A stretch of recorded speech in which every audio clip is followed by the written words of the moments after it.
Terima kasih Anda masih bersama kami di Sindo Siang bersama saya, Nata Arman. Pemirsa, tim DVI RS Bayangkara Polri telah mengidentifikasi 4 jenazah korban kebakaran yang terjadi di Bukit Duri, Tebet, Jakarta Selatan. Keempat jenazah akan diserahkan kepada pihak keluarga.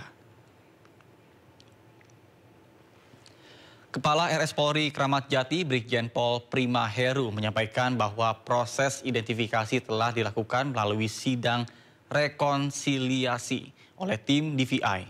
Keempat korban teridentifikasi melalui pencocokan data gigi serta pemeriksaan properti atau barang pribadi yang melekat pada jasad. Keempat korban merupakan anak-anak perempuan yang berusia 3 hingga 11 tahun.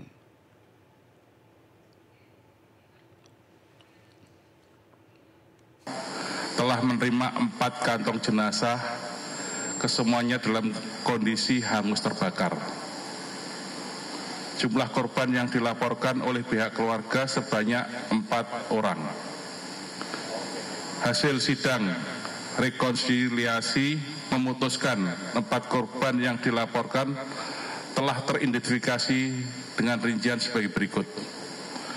Kantong jenazah dengan nomor 0044 Romawi 7 2025 /ML cocok dengan data antemortem nomor 004.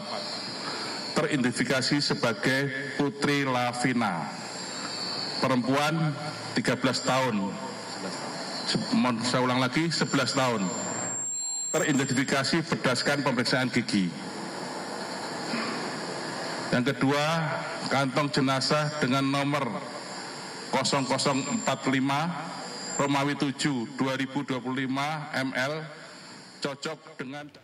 Dan pemirsa, untuk mengetahui perkembangan terkini dari penyerahan jenazah korban kebakaran di Tebet sudah bergabung dengan kami rekan Jessica Winoto. Baik, selamat siang Jessica. Apakah seluruh jenazah sudah teridentifikasi? Silakan laporan Anda. Ya, selamat siang Nata dan juga pemirsa. Untuk informasi identifikasi 4 orang korban atas kejadian kebakaran yang terjadi di pemukiman atau di daerah Bukit Duri, Tebet, Jakarta Selatan seluruhnya telah diidentifikasi. Bahwa memang pada pukul 8 pagi waktu Indonesia Barat tadi sudah dilakukan ya rilis untuk melakukan hasil identifikasi atau mengumumkan hasil identifikasi 4 orang korban dari tragedi kebakaran di Bukit Duri, Tebet, Jakarta Selatan pada Sabtu yang lalu. Lalu Nata dan juga pemirsa dapat kami sampaikan untuk keempat korban telah identifikasi yaitu dengan nama Putri Lavina, perempuan 11 tahun. Lalu ada Janisah Aisyah Radit, perempuan 3 tahun. Nurul Askiah, perempuan 7 tahun. Dan Azizah, perempuan 3 tahun. Dan dari ketiga jenazah yang diidentifikasi ini berhasil diidentifikasi melalui gigi, dan satu orang jenazah berhasil diidentifikasi melalui properti berupa anting dan juga gigi. Dan hal ini memang disebabkan yang juga disampaikan oleh Kepala Rumah Sakit Brigjen Pol Heru Prima Heru, bahwa menyampaikan bahwa kondisi korban telah hangus terbakar 100% sehingga pencocokan dari data antemortem yang ditampung oleh tim forensik atau tim DVI Pusdekos RS Polri Kramat Jati Jakarta Timur berhasil dicocoki melalui gigi dan juga properti yang melekat pada tubuh korban. Yang mana tadi juga pada pukul 8.30 atau sekitar jam 9 pagi waktu Indonesia Barat, seluruh korban setelah dirilis atau diumumkan identifikasi identitas korban langsung diserahkan kepada keluarga korban, dan selama proses tersebut tentu masih dalam keadaan yang berduka. Para keluarga juga masih tidak dapat menahan nangis pada saat menerima jenazah atau peti jenazah yang diserahkan oleh RS Polri Kramat Jati. Sehingga Nata dan juga pemirsa, jika kita kilas balik, memang kejadian kebakaran ini terjadi pada Sabtu yang lalu dan menewaskan 4 orang korban, yang mana seluruh dari korban ini merupakan anak-anak di bawah umur. Dan tentunya ini membawa ke duka yang mendalam, dan juga tidak hanya duka mendalam bagi para keluarga korban, tetapi juga warga-warga setempat yang kehilangan barang berharga mereka. Sehingga Nata, bila mana nanti ada update terbaru, kami akan terus langsung berusaha kabarkan ke Anda. Nata. Kan Jessica Winoto atas laporannya. Selamat bertugas kembali dan salam sehat. Diduga akibat korsleting listrik, 4 anak tewas akibat kebakaran rumah di Bukit Duri, Jakarta Selatan. Sementara 2 orang terluka akibat kebakaran yang menghanguskan sejumlah rumah di kawasan padat penduduk di Kebayoran Lama.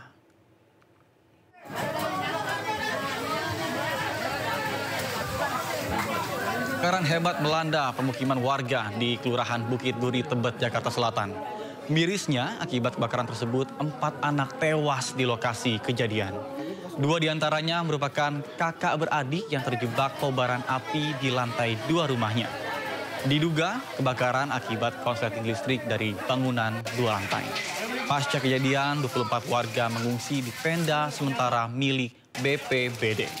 Di lokasi berbeda, kebakaran juga melanda sejumlah rumah di Jalan Juraganan 1, Kebayoran Lama, Jakarta Selatan. Para korban mengaku panik dan tidak sempat menyelamatkan harta benda mereka. 2 orang mengalami luka-luka dan kebakaran yang diduga akibat korsleting listrik ini. Udah mati. Ya pemirsa, dalam 5 hari terakhir Jakarta dilanda serangkaian kebakaran, mulai dari warga Cilincing hingga kebakaran rumah di Tebet yang menewaskan 4 orang. Lantas apakah ini dampak dari tata kelola kota yang gagal untuk melindungi warganya? Dan siang ini kita akan berbincang bersama dengan pengamat tata kota, yakni ada Mas Yaya Supriyatna, untuk mencari tahu akar dari persoalan dan solusi yang lebih realistis untuk meminimalisir terjadinya kebakaran di Jakarta. Baik, selamat siang Pak Yayat. Selamat siang Mas Nata. Ya. Baik, 4 anak meninggal dunia dalam kebakaran di Tebet, Jakarta Selatan. Nah, apakah ini cerminan dari kegagalan dari tata kota dalam melindungi ruang lingkup warga atau apakah ada faktor lain? Harus kita maklumin, pertama kita prihatin dengan kejadian kebakaran ya. Memang Jakarta ini setahun itu bisa lebih dari 1000 kali kejadian kebakaran. Nah, pertanyaan yang paling menarik adalah mengapa kejadian ini terus berulang. Kalau kita lihat dari tingkat kepadatan dalam satu lingkungan itu ya. Mohon maaf Pak, bisa diulang kembali? Ya. Karena suaranya tidak terdengar. Baik, ya. Baik. Harus diakui bahwa di dalam lingkungan perkampungan di Jakarta itu kepadatan penduduknya luar biasa. Jadi bisa dalam 1 kilometer persegi itu bisa mencapai 15.000 sampai 20.000 jiwa. Artinya kepadatan pemukimannya itu sangat luar biasa. Implikasinya apa? Implikasinya adalah pada kerapatan bangunan. Dan karena kepadatan penduduk, kerapatan bangunan, banyak masyarakat menambah bangunan menjadi 2 lantai, tetapi tidak permanen. Artinya bahan bangunan yang digunakan itu memang bangunan yang sangat mudah terbakar karena berbahan yang ringan lah. Yang kedua yang menjadi persoalan besar adalah kalau penyebab kebakaran itu adalah faktor listrik, tentu menjadi pertanyaan bagaimana sebetulnya teknik pemasangan instalasi listriknya. Nah ini harus kita maklumin karena bangunannya tidak permanen, tidak terstruktur. Jangan-jangan memang dalam penyambungan pemasangan instalasi listrik itu aspek keamanannya agak sering terabaikan. Contohnya misalnya, kalau tiba-tiba ada penambahan bangunan atau penambahan fungsi lantai lain sebagainya. Kabel listriknya ditambah, tapi pengamanannya tidak maksimal. Contohnya misalnya NCB-nya tidak mendukung penggunaan yang lebih banyak digunakan. Kedua pada standar peralatan yang digunakan. Jangan-jangan tidak sesuai dengan SNI. Kemudian yang ketiga pada aspek misalnya penyambungan. Karena rumahnya padat, ini otomatis akan membuat kondisi pengamanannya tidak maksimal. Dan yang lain yang seperti kita lihat seperti gambar-gambar yang ditunjukkan selama ini, hampir bangunan satu dengan lainnya menyatu. Karena begitu padatnya bangunan.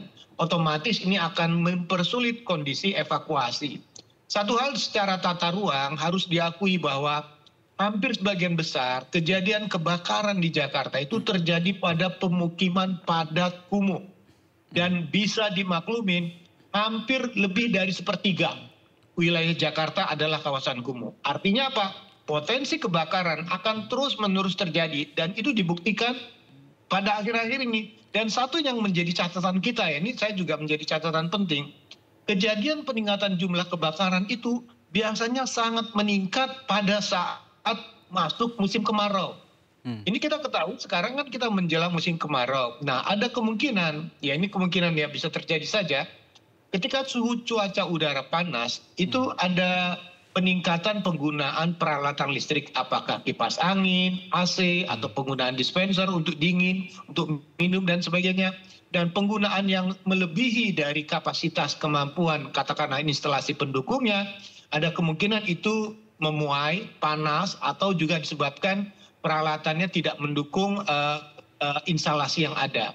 Nah, kalau misalnya penyebabnya listrik, otomatis perlu dilakukan upaya pencegahan. Antara lain misalnya adanya himbauan agar setiap pemasangan instalasi listrik itu harus didampingi oleh instalator yang profesional. Kedua, alat-alatnya memenuhi standar keamanan. Yang ketiga, untuk mendukung keamanan di lingkungan itu, ada baiknya di Jakarta pun perlu didukung kembali adanya gang-gang kebakaran. Sekarang ini hampir bisa dikatakan Jakarta kehilangan gang-gang kebakaran khususnya untuk evakuasi. Gang kebakaran pun sebetulnya sangat membantu untuk mencegah perambatan, peningkatan jumlah kebakaran itu tidak melebar kemana-mana. Karena dengan adanya jarak bangunan yang terpisah antara satu bangunan dengan bangunan lain, itu bisa membantu. Kita belajar dari Pasar Gembrong ketika terbakar, itu akhirnya dilakukan upaya perbaikan dan rehabilitasi dengan cara membuat jarak antara bangunan satu dengan bangunan yang lain. Nah, yang penting juga yang perlu kita dorong dan kita tingkatkan adalah sejauh mana ya tanda tanya ini, program-program gubernur yang kemarin didorong untuk menggunakan atau memberikan bantuan peralatan tabung pemadam kebakaran. Nah, waktu awal-awal gubernur memulai jabatan kan beliau akan memberikan bantuan gratis penggunaan alat tabung pemadam kebakaran di setiap RT. Tapi kita tidak tahu bagaimana realisasinya. Dan himbau yang terakhir misalnya harus ada pemetaan ini. Pada wilayah-wilayah yang paling punya potensi kebakaran itu bisa muncul kembali. Misalnya contoh pada RT atau RW dengan tingkat kepadatan tinggi, kemudian dengan tingkat kondisi perumahan yang bisa dikatakan sangat berpotensi membuat kebakaran menjadi lebih besar. Baik, kemudian apakah desain jalan lingkungan yang sempit ini menjadi suatu permasalahan untuk akses pemadam yang akan terhambat? Contohnya misalnya ketika ada kebakaran di suatu lokasi padat penduduk, kemudian karena lokasinya ini yang sempit sehingga mobil pemadam kebakaran ini akan menjadi tersendat seperti itu. Dan apakah hal ini kurang berpihak pada keselamatan dari masyarakat? Ya, saya sependapat bahwa selama ini yang seperti saya katakan tadi, Jakarta sudah kehilangan gang-gang kebakaran. Karena rumahnya sempit, banyak warga itu menutup gang untuk untuk melebarkan fungsi rumah. Sehingga menutup akses jika terjadi kebakaran untuk akses evakuasi ataupun akses untuk melakukan percepatan pemadaman. Jadi kita menghimbau ya, artinya di tengah kondisi yang mungkin kita sangat prihatin, untuk mengembalikan kembali pada setiap lingkungan di RT atau blok perumahan itu ada gang-gang kebakaran yang difungsikan untuk membatasi perembetan api karena kebakaran, salah satu.